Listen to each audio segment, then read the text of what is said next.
TV 1061, conceptualizing your ideas across the world and beyond.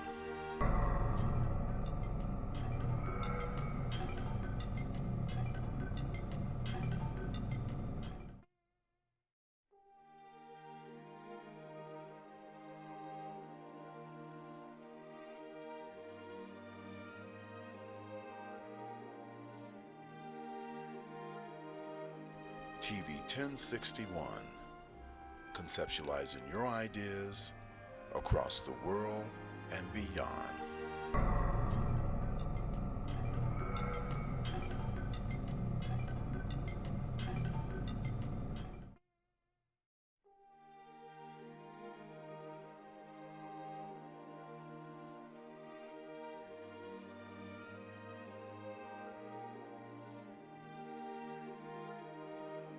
TV 1061, conceptualizing your ideas across the world and beyond.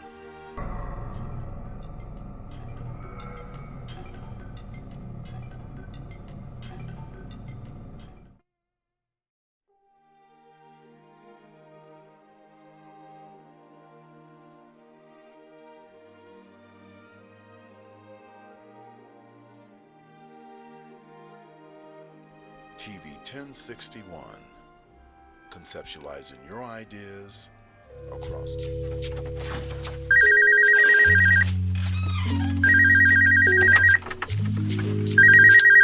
Hey, I'm not in right now. Sorry, leave me a message. I just wanna love you. Meet me at the hotel room, or you can come over. So many things I wanna do to your body, driving me crazy. I just wanna love you. Meet me at the hotel room, or you can come over. So many things I wanna do. Hello and welcome to Bedroom Chronicles. I am Mercury's Rising and I'll be your host this evening. And the guest that's on the show today is Vernon Davis. He is a new author. And Mr. Davis? Hey, how you doing? Good, how are you? I am just shy of awesome. Thank you for asking. And thank you for coming on the show today. Oh, no, thank you for having me. It's an honor, privilege, and a pleasure. All right, all right. So I want to find out about you and your book and what gave you the ideas to write your book. So first, tell me a little bit about yourself. What are your professions on and off a stage? Well, I'm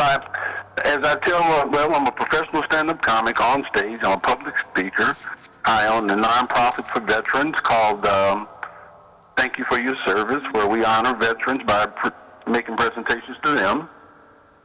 Are you there? Yes, I'm here. Oh, okay, you got real quiet on me. I'm sorry. And let's see. I also own a booking agency for comedians, which is called Laughter Has No Color, where we basically book comedians of all races, creeds, colors, sexual preference. So therefore, it made us one of the top 30 booking agencies in the country because of our diversity. I'm a husband, I'm a father, I'm a grandfather, I'm even a great-grandfather, and an Army veteran. And my day job, I'm actually an area manager for a major car manufacturer. And so that's what I do. Wow. And hide from my grandkids as much as I possibly can. Well, that's a long list of impressive things that you do. Well, thank you. You're welcome. So, and thank you for your service. Most Well, thank definitely. you. It was an honor and a privilege. I am a fourth-generation veteran. So my daughter is fifth generation, so I'm very proud of her in that respect. So we kind of call the military our family business. Oh, awesome, awesome. So, can you tell us about your book, Message in the Madness? Well, Messages in the Madness was written over 11 years, and then I sat on it for a year. And a couple of pieces I put in there, but they were essays and short stories that I wrote that I wanted to share with the world one day. And since COVID-19 came about, and being that I'm a comedian and And you guys can find me online, Longhorn the Comedian. Can't miss me, black guy, cowboy hat. But that's just who I am. I'm surprised you didn't use that picture, but I kind of like that picture you got. I like that picture too, the one with the white hat. I really like that one. But so what happened was, COVID-19 came. My job sent us home to work from home, and I had some extra time. So I said, you know what? My mother had published 2 books. I'm like, I'm slacking. I'm really slacking here. Okay. So therefore, I pulled my all my writings out. I sorted through about 30 different stories and decided these are the ones I'm going to publish. Okay. And quite frankly, when I published my goal was I didn't care if I only sold 1 copy of the book. It was the idea of the accomplishment of completing it and actually, getting it done on Amazon and publishing it. So the book is doing pretty well. It's doing way better than I anticipated. Wow. And it's a book that's written so that anybody can get something from it, because it's written from a real-world perspective. It's written for the everyday person, so there's not a lot of $5 words in it. It's written from true life experiences. Okay. So can you tell me about one of the experience or the experience that stands out most for you out of your book? Well, my favorite story in the book is called I've Never Seen Strength Like That. And that story was written primarily about my baby girl, my youngest daughter. She was pregnant, and unfortunately, she had about 4 months in, they put her on bed rest because she wasn't doing very well with the pregnancy. Okay. To fast forward a little bit, the baby was born, and she was born premature. She lived about 30 minutes, and she passed away in my hand. Wow. But the strength that my daughter, as a young black woman, displayed during the whole process was magnanimous. It was magnificent. It was awesome. Wow. Because I was not expecting her to show the strength that she did, and she didn't break down. She didn't lose it. She spoke. I mean, she carried herself in a fashion that, quite frankly, I still wish I could reach that level one day. But that's my favorite story in the book because, like I said, it was a very strong position. In the book, I also talk about racism. I talk about, don't really talk about politics, but I talk about my mother, my very first strong black woman who loved me until the day she passed away, the Reverend S. Candy Williams. Wow. I talk about my daughters. I talk about my wife. I talk about my sons. I talk about comedy, which is a lot of it is based from a comedian's perspective. Okay. So it's not written to be funny, but it's written from our perspective and the business of comedy. Wow. Okay. So why did you choose to publish the book now? Like I said, COVID-19, Oh. and then 2, there's a lot of positive messages, which is why it's called Messages in the Madness. There's a lot of messages in the book that would resonate with people along the lines of being of positive outcomes, positive outlooks, picking yourselves up by your pulling yourself up by your bootstraps and moving forward, even when it looks like all is lost. It's not. Wow. And then 2, my comedy album is called Messages in the Madness, and Wow. the reason why I call them both that is because the way I do comedy, I throw positive messages into my comedy. So therefore, people leave there with more than just a laugh. They leave there with a life lesson that they could take with them, and that's what my book is. Regardless of what you do in life, if you take the word comedian out of it or comic out of there and you put whatever your title is into it, it will apply to your life and what you're doing. Wow. Awesome. So tell me more about some of the stories in your book. Let's Go ahead. I talk about veteran suicide prevention. When I got out the military, I was going to take my life. And if it wouldn't have been for another veteran who came into my life, and unbeknownst to him, he had no idea, but he saved my life. Him and his family saved my life just by merely coming into my life and giving me some additional purpose. I was married at the time, had 2 children, but when I got out the military, it was hard to find a job, even though I was a combat medic. It was hard to find a job, and I felt like less of a man, not able to take care of my family. And I said, you know what? She'd be better off without me. The kids would be better off without me. but that was my PTSD speaking. It wasn't me speaking. Wow. And so I speak a lot about, I speak about that in there, because why? Right now we're seeing firsthand a lot of veterans committing suicide on a daily basis. Yeah, that's true. Sad. You know, True. so I talk about mental health. One of the stories in the book is called "How Are You Doing?" And what it's meant to do is for you to stop and think about, how am I doing? Mm-hmm. What am I doing? What am I trying to do? Where am I trying to go? And how am I going to get there? Wow. Well, Mr. Davis, that's an awful lot that you've experienced over the years. How? Life has been good to me over the years, so I guess I got a lot to talk about. Well, keep on talking. Keep telling me. Well, I love Atlanta. I have to say, I do love Atlanta. I have a son there who's in the entertainment industry. He's a rapper, singer. Matter of fact, he's producing his own videos. His name is Versatile.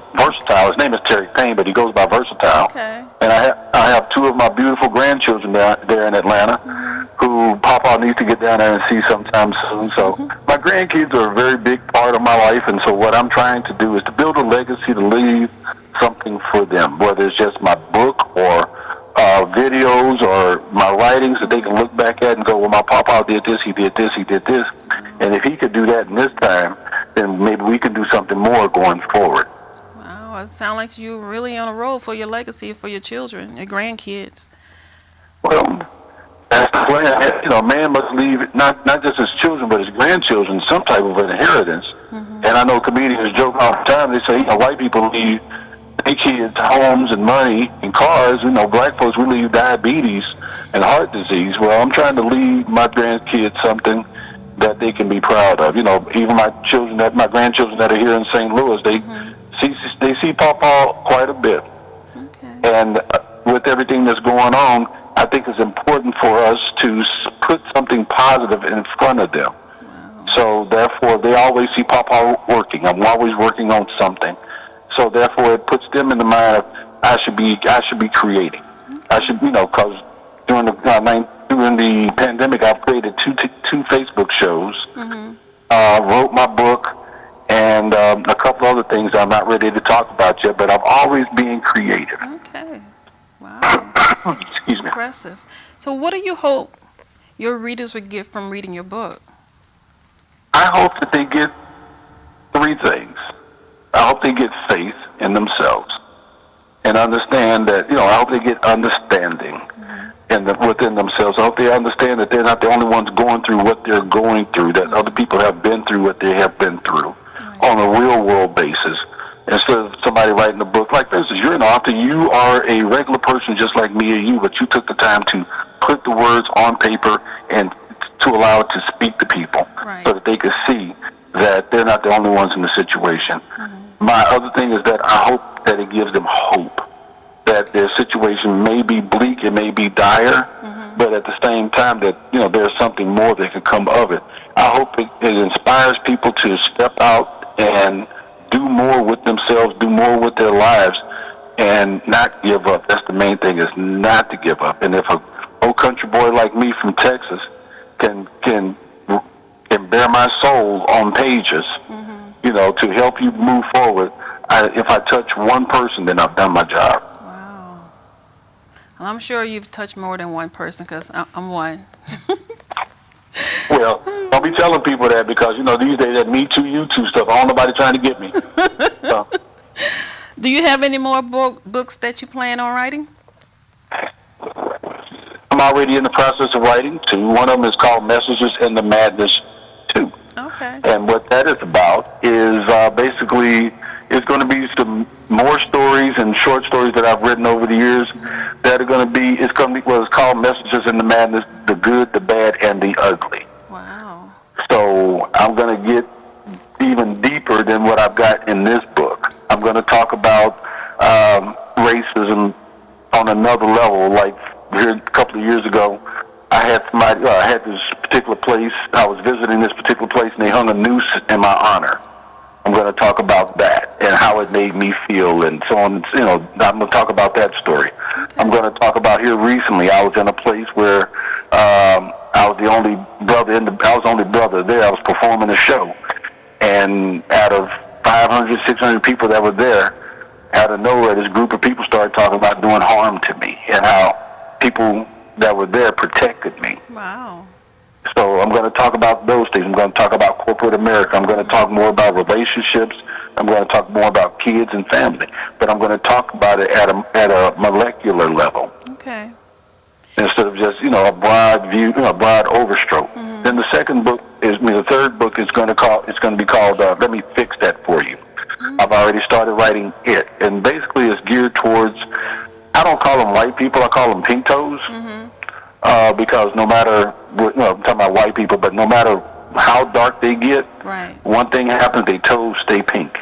Oh. So I'm writing a book for the pink toes that says, Let Me Fix That For You. What it is basically describing or helping them to understand various situations that they find themselves in with black people where they think that when they don't really understand what they're seeing. Mm-hmm. So I want to explain to them, this is not what that is. Let me fix that for you. This is really what you're seeing.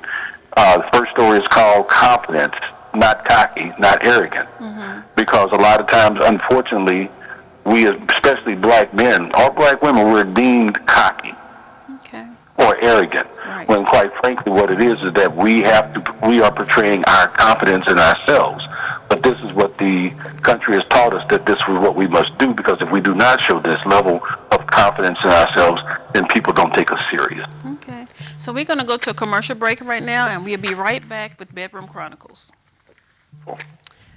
Wow.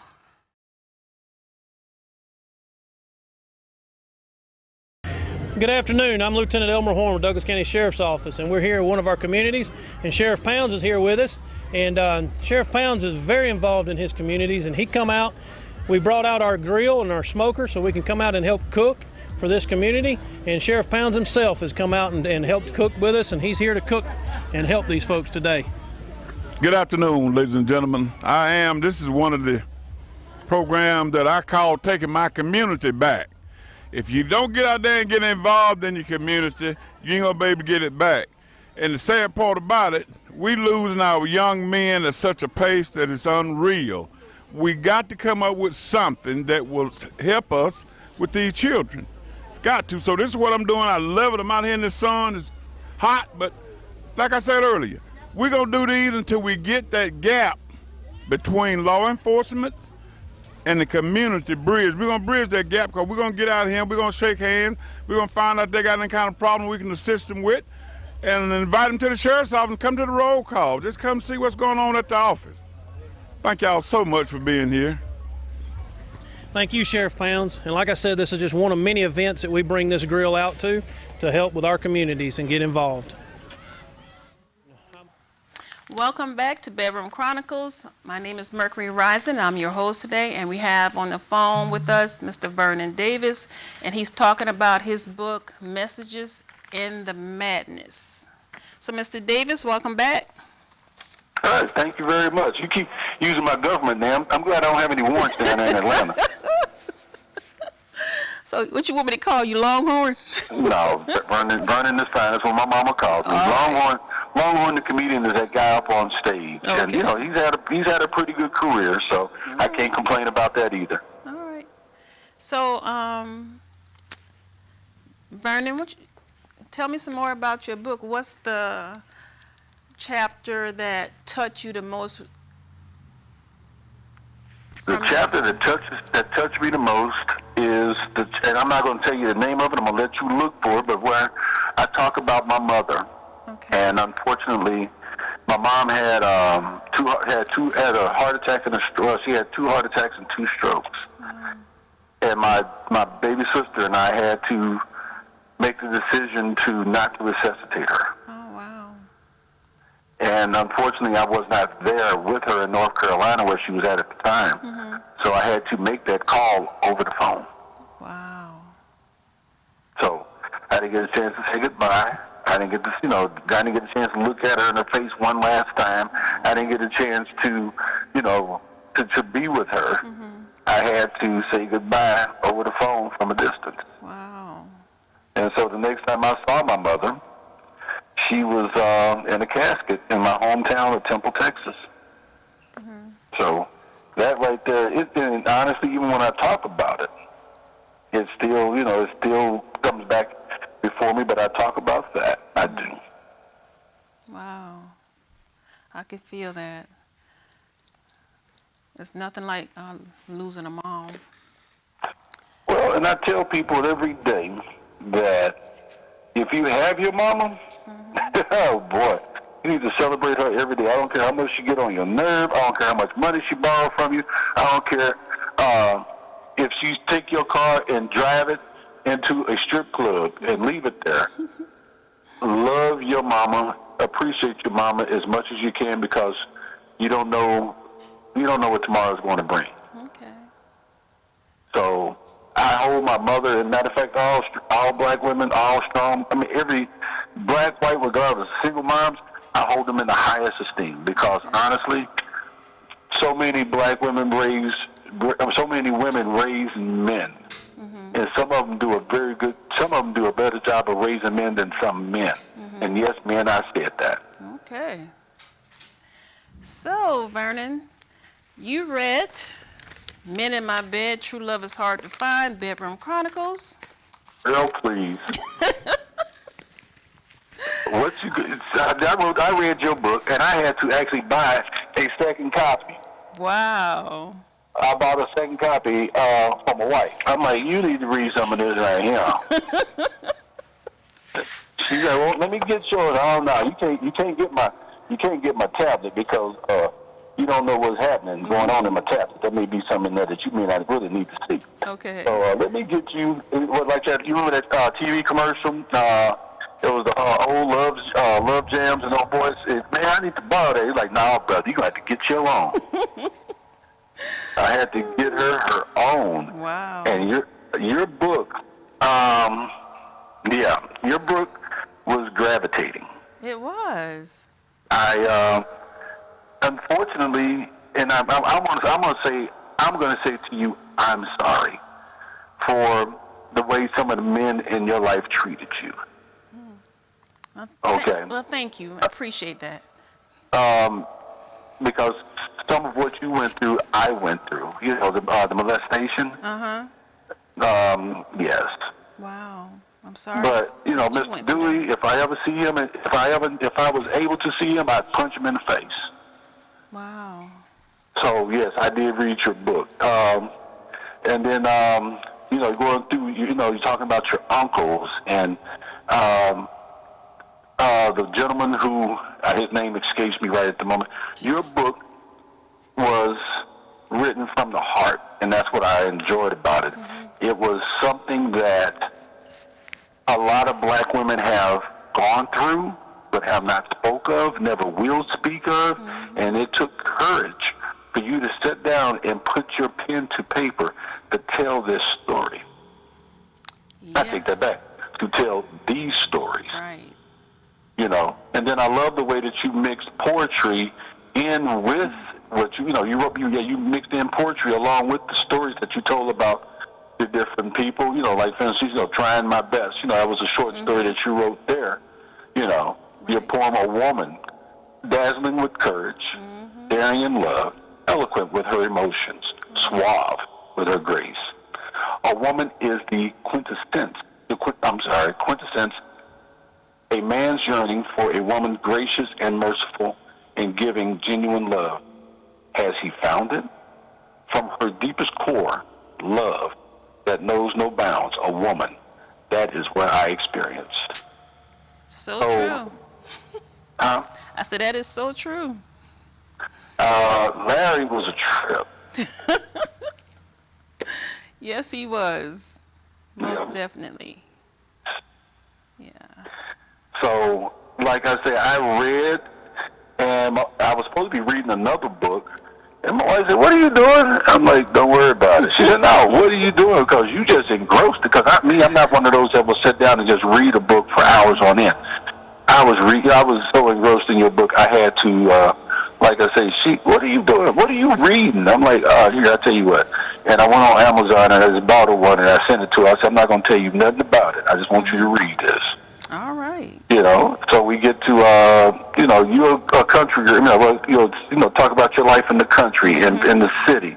Do you realize how many of us spent a lot of time in the city, and then in the summer times, or unfortunately, when things didn't go well for a young lady, they would send her to the country to have her baby, and then she'd come back, and nobody ever knew she was pregnant. Right.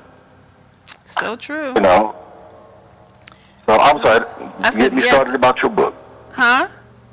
I said, don't get me started about your book. No, please keep on talking, because you definitely read it. Well, there was one particular book page. There was one particular person I wanted to talk about. I was going to read just real quickly from it. I love the way that you introduced Joe. Oh, okay. Today is a beautiful sunny day in the city of Decatur, so I will talk about Joe since he thinks he is a bronze goddess. Okay. I met Joe at the Air Station Enlisted Club in Beaufort, South Carolina. I noticed him about a year earlier as he would often visit my workplace for dinner with his beautiful fiancée. He was a very attractive man, 6 foot tall, 6 foot 2 inches tall. Honey golden complexion, the strong, silky, flawless skin. His haircut in a military fade, close on the sides, very becoming, big-ass head and sexy lips. Both larger than the top. His smile was dazzling and bright. I fantasized about touching his lips with mine. His lower lip slightly fuller than the upper, and how he seductively moistened his lips made heat rush to my special spot. I haven't learned how to talk to my pussy, money, but I was aware that she reacted to the outside appearance of men. I should have looked at those moments as warnings not to indulge and stay away, but nope. So what I loved about, no, I'm not in love with Joe. I ain't that kind of cowboy. But what I love the way you introduced the people into the story, where you just told it like you saw it, and you're very descriptive. You have this thing. I noticed you have this thing about men over 6 feet tall. So so I'm not ever gonna have a chance. But because I'm 4'11". So. No, you're not. But you did your storytelling, and I'm really, and maybe I'm reading too much into it. But your thing about men over 6 feet tall, I think it goes back to your uncles, because as you described them, they were both very tall men. Well, it even goes back to my dad, because my dad was very tall. It was tall as well. And exactly. I used to sit on his foot and ride on his leg. You know how you put your child get on your foot, and then you walk, and they're riding on your holding on to your leg, and it just seemed like when I looked up, it just seemed like he just was so tall. But yeah, so yeah, I like men 6 feet and above. So your book tells a lot about you, but the way that you describe the people in your life, and the men who you were attracted to, and the relationships that you had with them, and then as you matured, so that your taste in men and the situations with men. Right. So it's a book that I would definitely recommend that younger women would read, because quite frankly, there's a whole saying that say, when you're a woman, when you're a woman, you're a teenager, you don't know what you want. Right. In your 20s, you think you want everything. In your 30s, you think you want everything, and you try everything. In 30s, you start to slow down. You get to your 40s, you know what you want. Right. In your 50s, you got what you want, and then by the time you hit 60, shit, it don't even matter.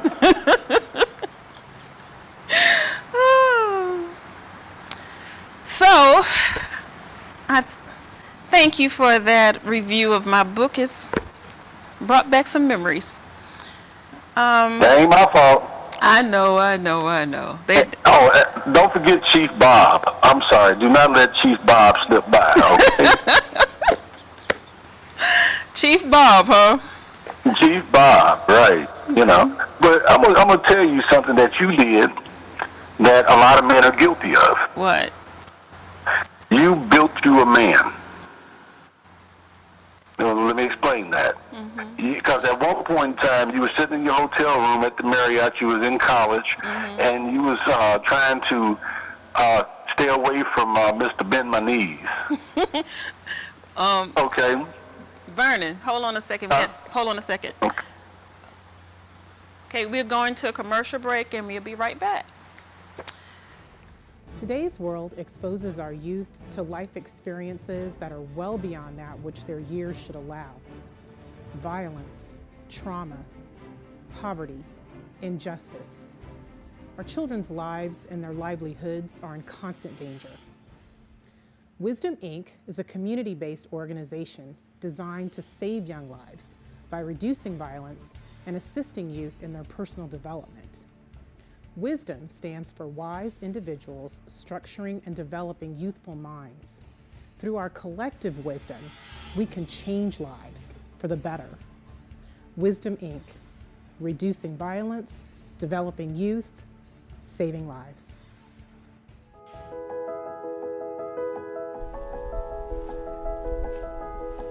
Welcome to Burke's Jewelry. How may I help you? We're looking for engagement rings. We offer a wide selection. However, I believe we have just what you're looking for.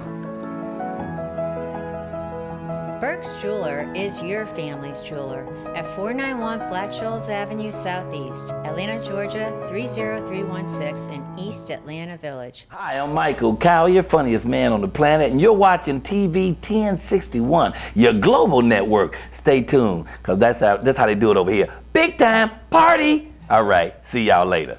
Bye. Hi, I'm Michael.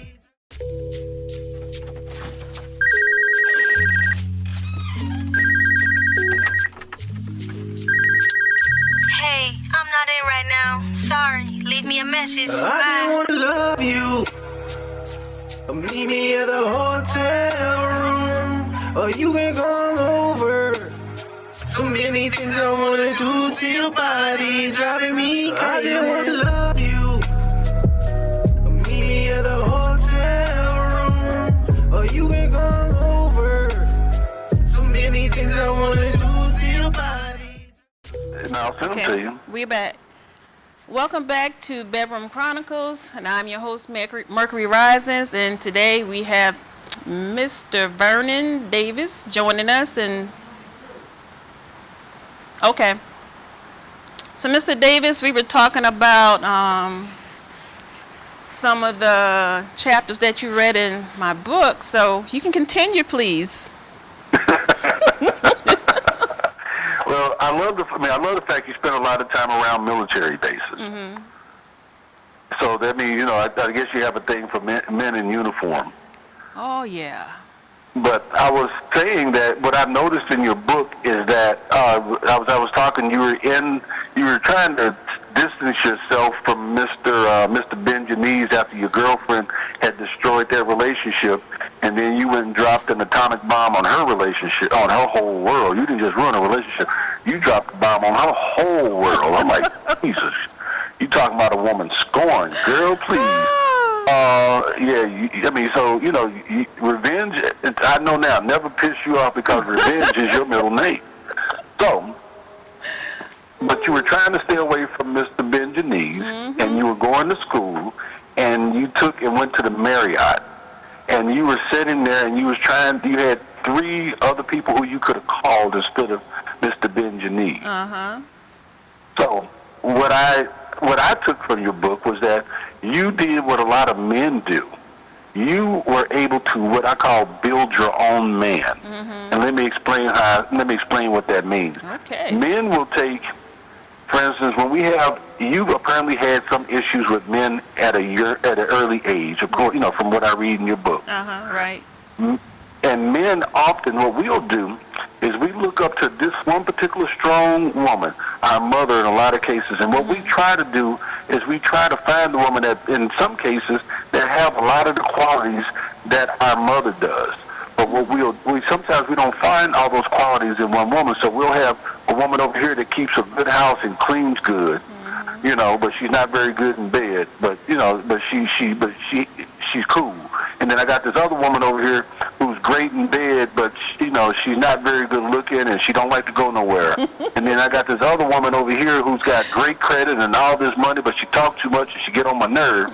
But the sex is off the chain. Okay. And so what we'll do is we'll entertain all three of those women like your uncle did that one day when he was a kid and he had 3 women in the house. Right.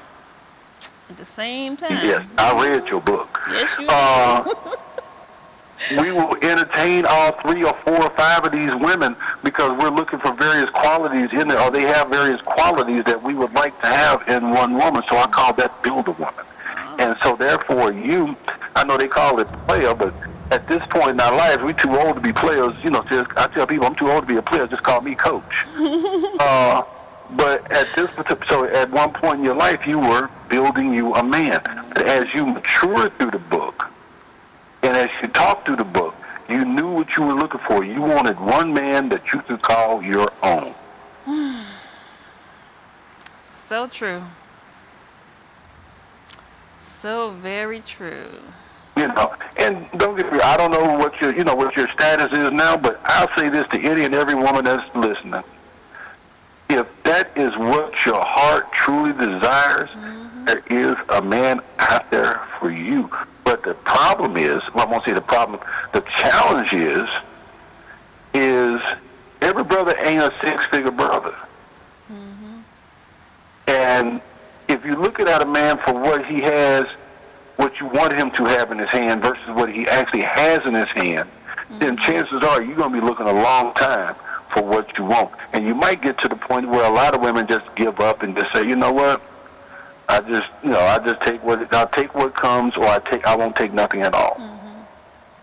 But if you are patient and hold true to who you are and what you believe and what it is that you truly want, and whatever your higher power is, the man that you're looking for will come into your life, but you got to give him a chance. He may not be the doctor, lawyer, Indian chief. He might be the trash man. He might be the used car salesman that sells you your car. He might be your insurance agent that's been trying to holler at you for the last 2, 3, 15 years. Right. But sometimes we got to step out of our mold. We step out of our comfort zone of what we like and explore something new. And that's both men and women. Right, that's true. And I'm speaking from experience. Okay. Because, you know, when the lady who...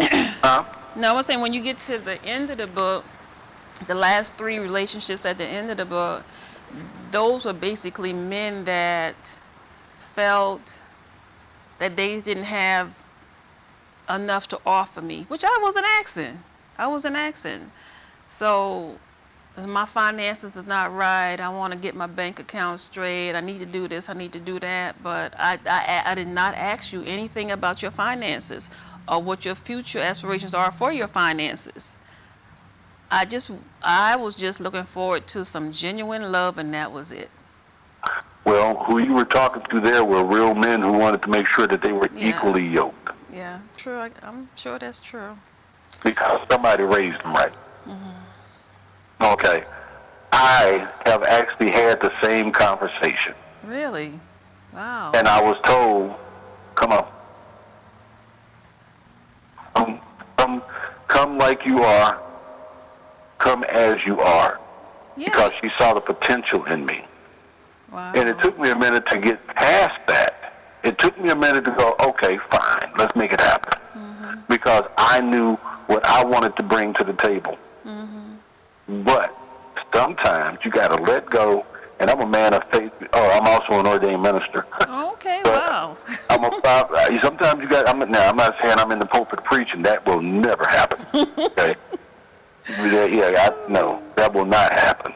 But sometimes you got to let go and let God. Sometimes you got to take that faith, that mustard seed, and bury it in a pot of hope, and then pour love on it like water. Wow. And watch whatever it is that you have faith in, which is your seed. Watch it grow. But as a man, you know how hard it is for a woman to let go, especially when it's someone that they're still in love with. Yeah, I do. Yes, I do. More than some may even realize. Yes, I do know how hard it is to let go. Yep. I do. But at the same time, what we have to realize is that love is like flowers. Mm-hmm. Your love is your love, and then the people that you love are your flowers. And you love all these flowers, but you love these flowers differently. Mm-hmm. Does that make sense? Wow. You know, you love the sunflower in its season, for its reason and its season. Mm. But then you have that one flower that you love all the time, forever, always. True. And that's the flower that you hold near and dear to you, because the reality of it is that's the flower that's always in bloom for you. Mm-hmm. Wow. I like how you said that. So, but that's real.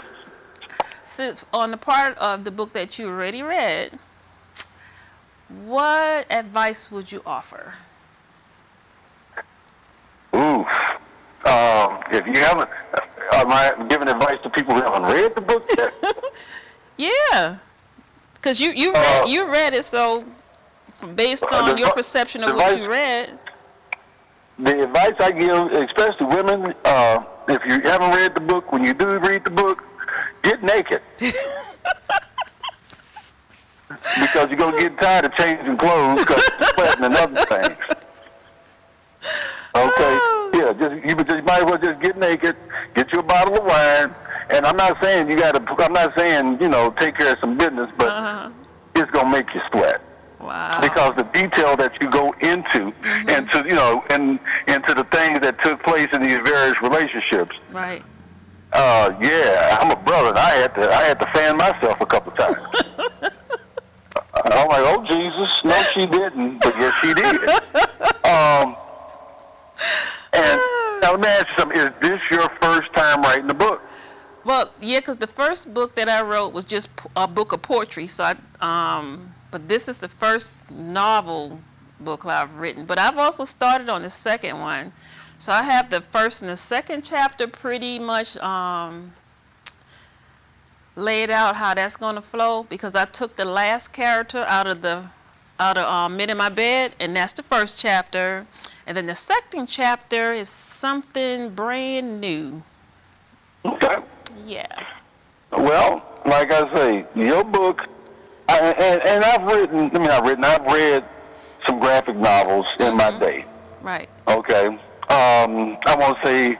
I mean, now, and the reason why I can speak about it, because I'm a guy. I don't watch porn. Okay. I don't watch porn. I don't read. I've never bought a pornographic movie. I've never watched porn. I mean, porn is just not my thing. Right. Okay, but to read erotica is a whole other thing, which is what you write, because what you wrote, but it's true life erotica, but it allows the reader to put themselves in your shoes. You know, so it allows them to imagine themselves in the same situation, because your book is not written on a level of fiction. It's written from your real life, things that truly do happen. And a lot of the stuff that you wrote about that happened around the military base,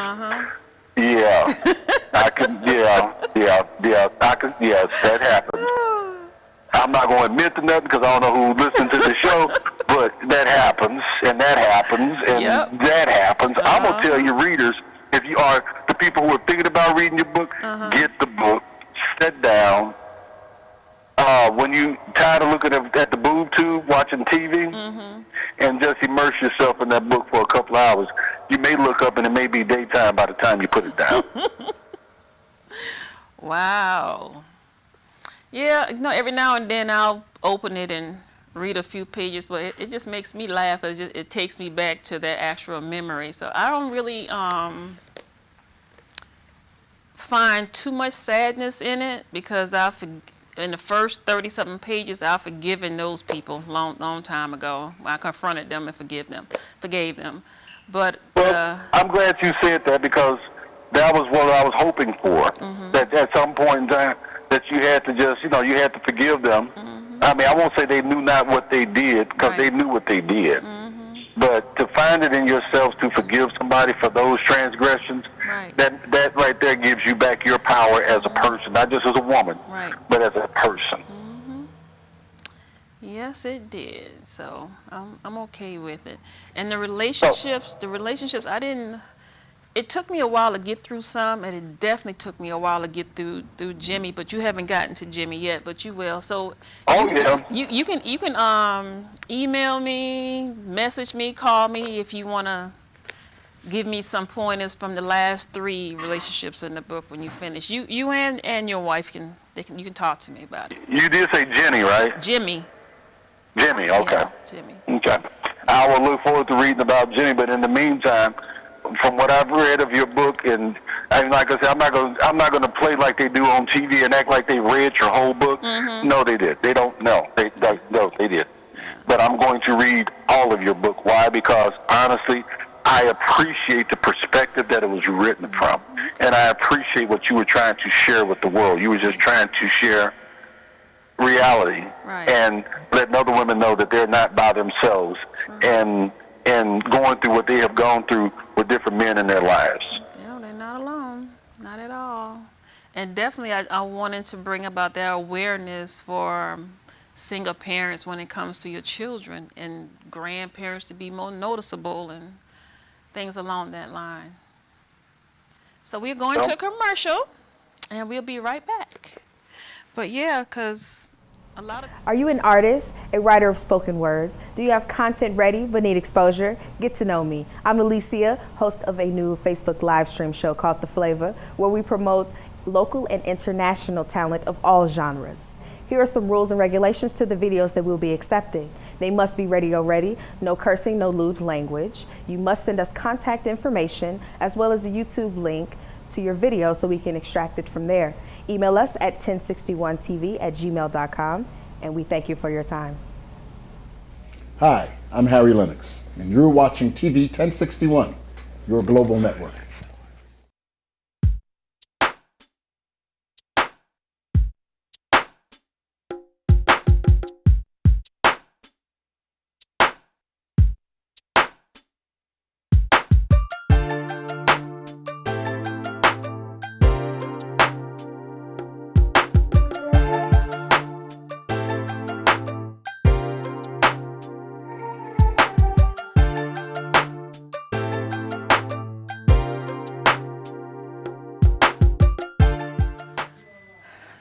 And we're back, and welcome back to Bedroom Chronicles. Mercury Rising is here, and we have Mr. Vernon Davis on the phone, and we are discussing chapters within this marvelous book. Mr. Davis, give me your last take.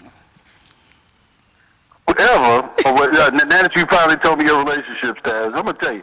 The man that comes, I'll play this. Do not let the men that you decide to date read your book. Because before you start dating them. Because they're going to be like, you know what? I ain't got that kind. My back ain't that strong. I can't do all this right here. And if she expects me to do any of this, but then again, at the same time, they may read it and be like, oh, this is what she like. Not a lot of men get a roadmap. You know, so this is kind of so if you look at it from a positive, it is a roadmap for a guy. And honestly, men that are listening, you could probably take this book and learn a thing or two and maybe take it home and translate it, to your relationships and you may end up with a new set of tires on your truck. Right. But at the same time, though, you are definitely going to... If a man reads your book, if he reads your book before he decides to step to you, he's going to be like, okay. He's going to have to work out and take some vitamins and maybe participate in some yoga, go climb Mount Everest, and then come sit down at your feet. Because honestly, some of the things that the men have done in this book, I've read, and I'm like, you know what, I don't think I've ever did that.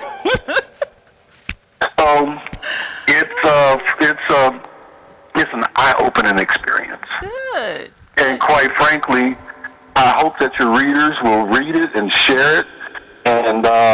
of, sharing it by, girl, here, I read this book, let me give it to you. No.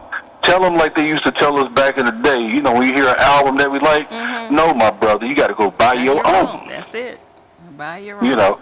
Support the author because, quite frankly, true enough, wisdom is to be shared, knowledge is to be shared, but we need to support each other economically, and by other people buying your book, excuse me, I got hiccups, other people buying your book, that is supporting you and enabling you to be able to produce more. Right.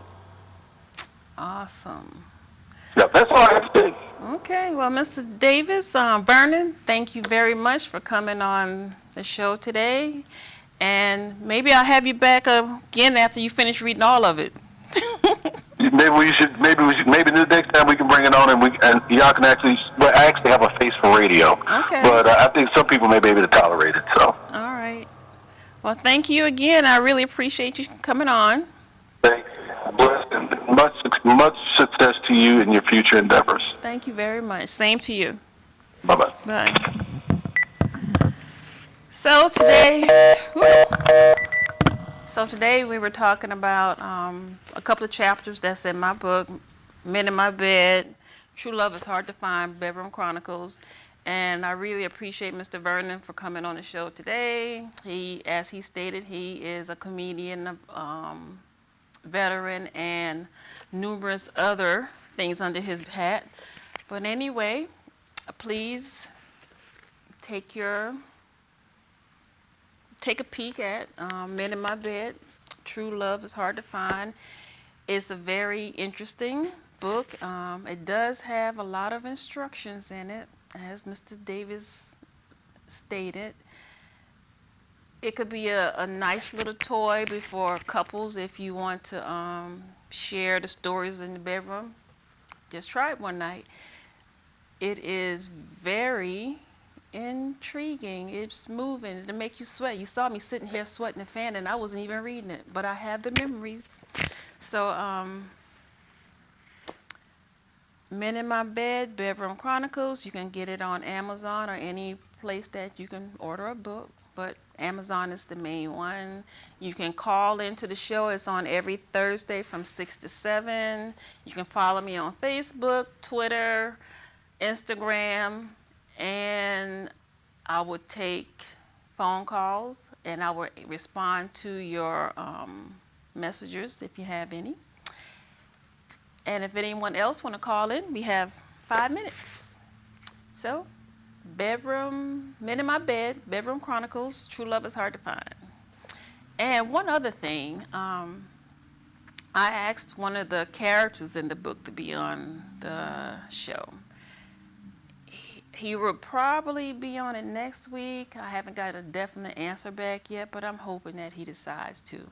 And I'm hoping also that once he reads it, that he's not going to get upset about what I said about him. But I did want him, before I publish it, that he was going to definitely be the last chapter. But now the last chapter, I was upset with him because it was during the time that we had broken up. So I said, look, I hope during that day, I said, I hope you know that you're the last chapter. And he was like, oh, shit. And then he got back on good terms with me, so then I cleaned it up a little bit, just a little bit. But it's enough there for him to still not talk to me for about a year. But I hope he doesn't decide to do that until maybe the Friday after next week's show. So, Bedroom Chronicles, Men in My Bed, True Love is Hard to Find. You may find yourself in this book. And, let's see what else.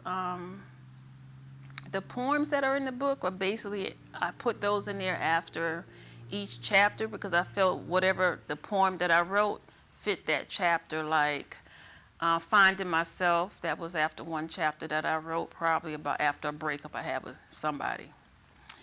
And I think the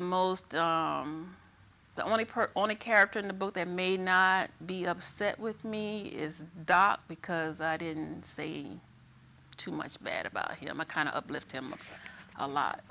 The ex-husband, he will be the maddest one because I said a lot about him that I didn't clean up too much. So, And I really don't think that any of them should be that upset, because it's my life and it's my story. And I don't really need their permission to write these words that I've taken my time to put on this paper. So please find the time to go to Amazon and purchase Men in My Bed, True Love is Hard to Find.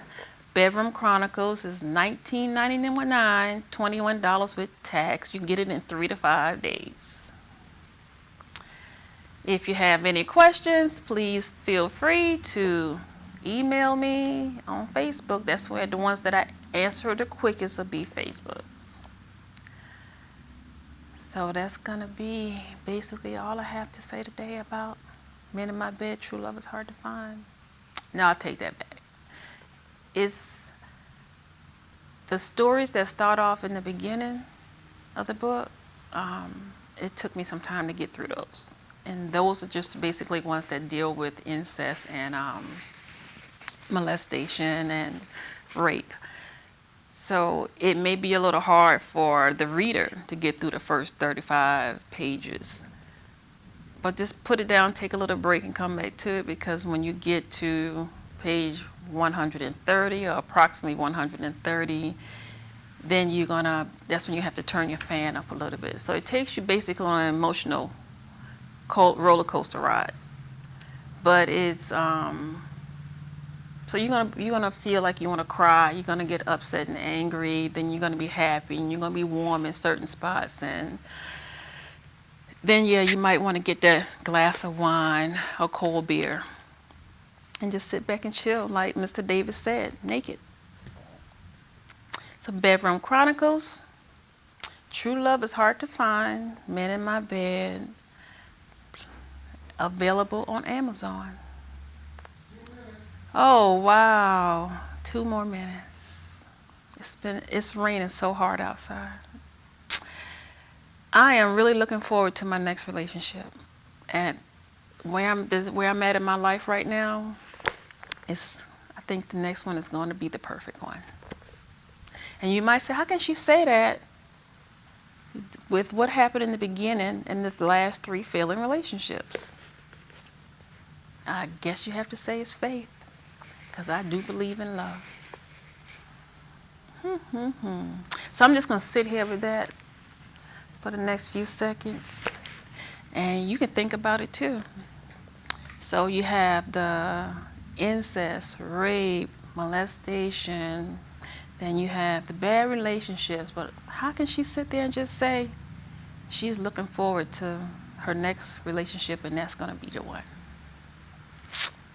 Faith.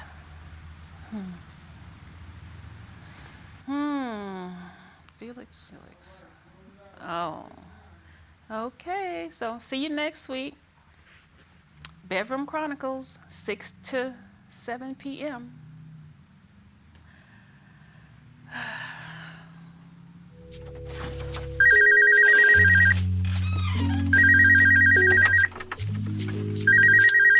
Hey, I'm not in right now. Sorry. Leave me a message. I just wanna love you. Meet me at the hotel room, or you can come over. So many things I wanna do to your body, driving me crazy. I just wanna love you. Meet me at the hotel room, or you can come over. So many things I wanna do to your body. And beyond.